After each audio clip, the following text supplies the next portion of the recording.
Hi, I'm Rick Paris. Welcome to Conscious Reality Creator. Today I want to talk about we versus the I. Because in language when we're learning to read, you say I this, I that, right? And you tend to, in the first person, but you tend to start viewing yourself as the first person because that's the way you learned how to understand it.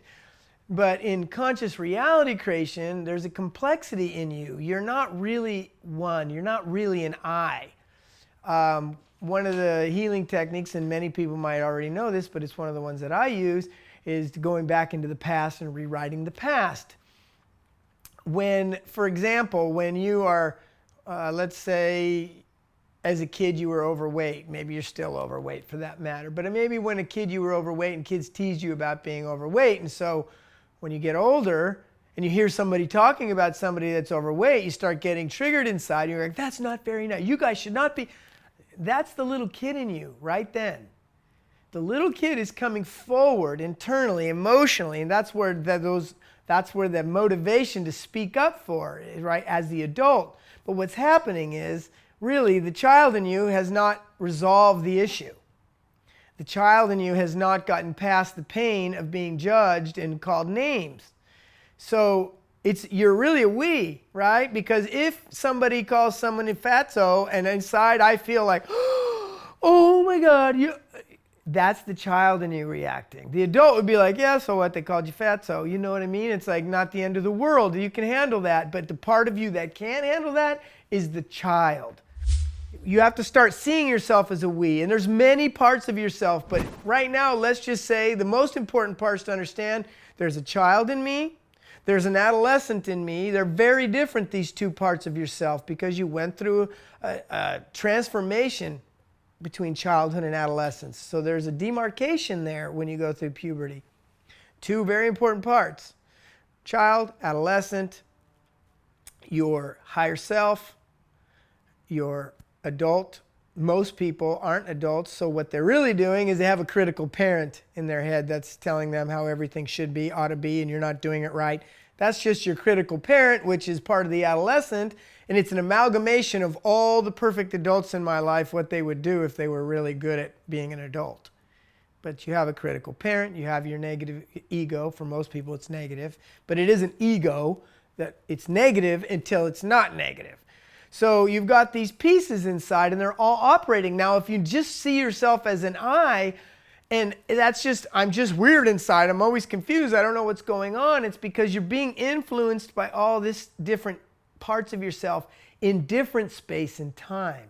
When I have not resolved an issue in my past, what's happening is that resonance, that pain, when I see a circumstance now, brings that child forward energetically, because now there's a relationship, there's a harmonic that is playing out. So you, the adult, should, in a perfect world, in an understanding world, in a conscious reality world, understand, oh, that's a part of my child that needs to be healed. I need to go back there and change this part of myself. I need to release that. So now when someone says, hey, fatty, you're like, whatever. Nothing inside. Not like, yeah, I'm really upset, but whatever, screw you. No reframe.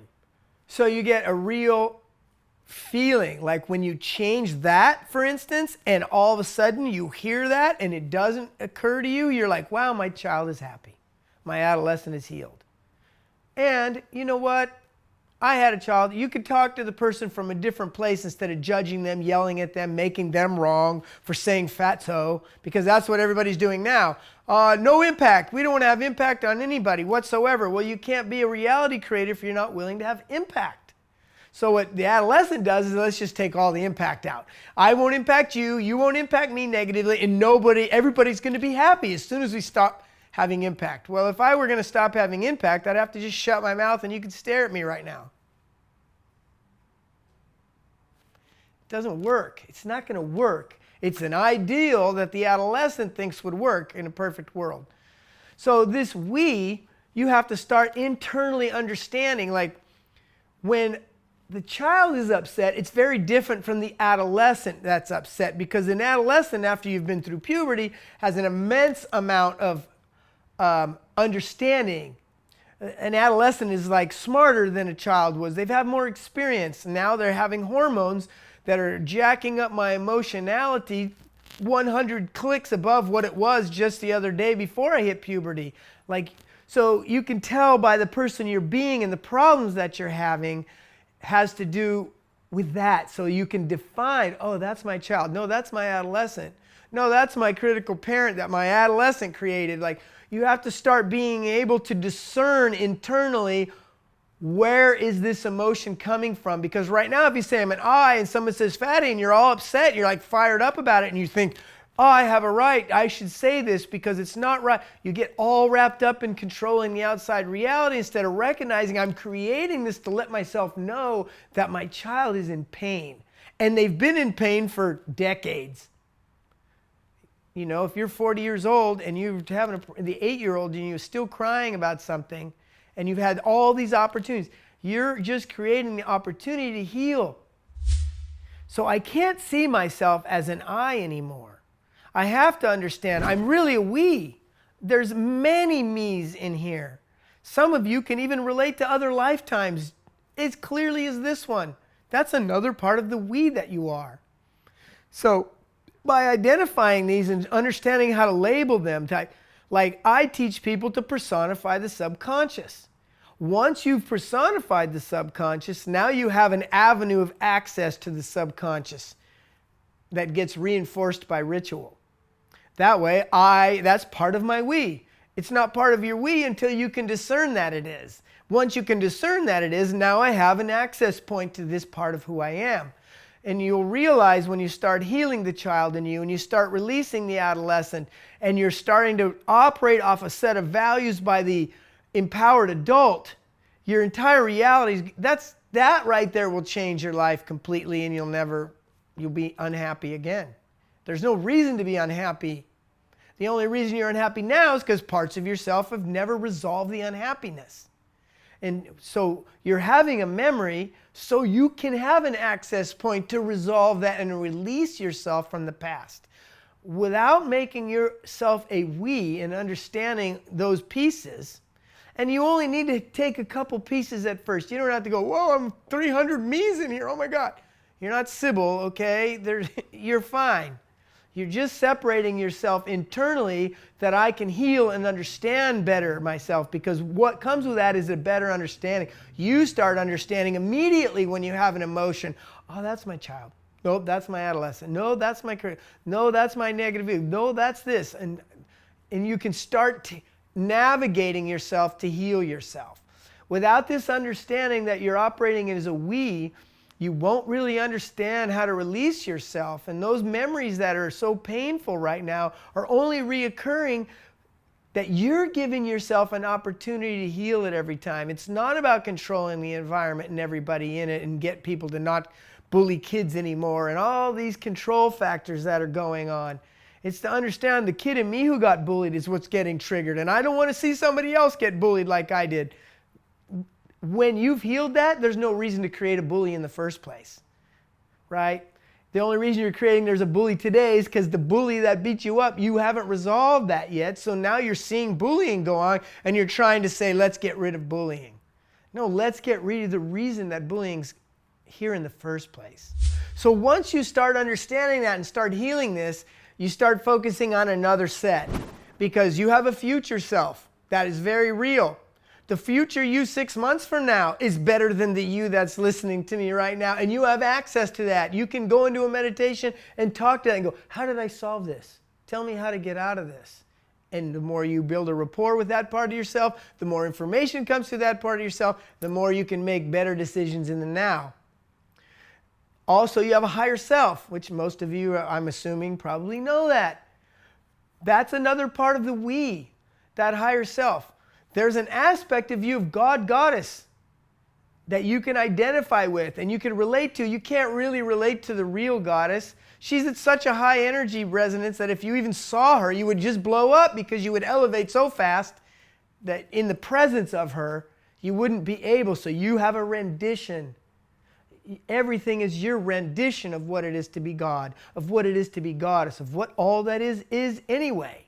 But these are aspects of yourself. And once the past starts getting released, that becomes, everybody becomes happy. They're not influencing the adult in you when the child and the adolescent have had the reality that they wanted. You're the only person that could heal them because it's past. You're the only one that knows the pain that they're in. But again, that's the first part. But once that's handled, and it doesn't take, it's not one for one, I have to go there. If you look back in your past, most of the time an issue has been reoccurring. You might have had this problem 100 times, but it's really the same issue. And when you unplug that issue, you don't create that issue anymore, and all 100 are healed at once. You don't have to do 100 versions of the same thing, so don't get overwhelmed about that. But again, once all that stuff is handled, you move into the higher aspects of yourself. Like I said, your future self is a tremendous asset. Your higher self knows everything. You are on your way to incorporating this you into the higher self. Your higher self is another version of you. You are a lesser version of it, and it is trying to compel you forward to meet with it, to become one again. This part of me that's having a physical experience, I want it to find its way back to me so I could resource this person's growth in this environment. So the future and the higher self is a big, and you know, it's not like you don't start with that now, but as you heal the past, that becomes the greater focus. So what this does for you when you start understanding that you're a we, you have the capacity to start healing the loneliness that you're feeling, the separation that you're feeling, the rage that you're feeling, the incompetence, the inability to respond to all the changes that are coming your way. Because the parts of yourself that got left behind because they didn't know how to deal with the people that were hurting me, causing all this pain. So now that you can identify, go, oh, that's the little girl, that's the little boy in me. They need something, and they're the only one that can go give it to them. And since time's an illusion, you go into a meditation, you're in the more real. It's real when you go there and hug them and hold them and explain to them what's going on. And when you do that, you start feeling more whole. You don't feel so all over like, I don't know, there's 5 things inside of me that don't like what's going on right now. And so you begin to heal for real, not reframing and trying to find a really good conversation that makes sense out of, well, the reason I'm so upset is because this happened to me. I know this. I mean, you know, it's not happening to me now.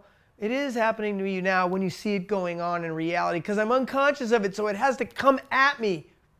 The unconscious comes at you as a way of the world. The world is like this. It's the way it is. That's the unconscious pain that you're experiencing.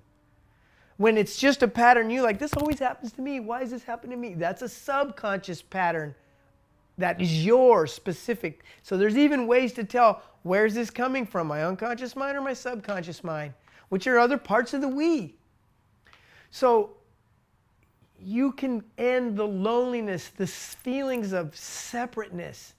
That everybody's trying so hard, we're all one, we want to be one, but you can't be one when all you're fragmented. You're fragmented right now. That's where the pain comes from, is not feeling whole. This understanding and moving into this will completely, not completely, but 99% of the separation you're feeling right now and the pain can begin to dematerialize.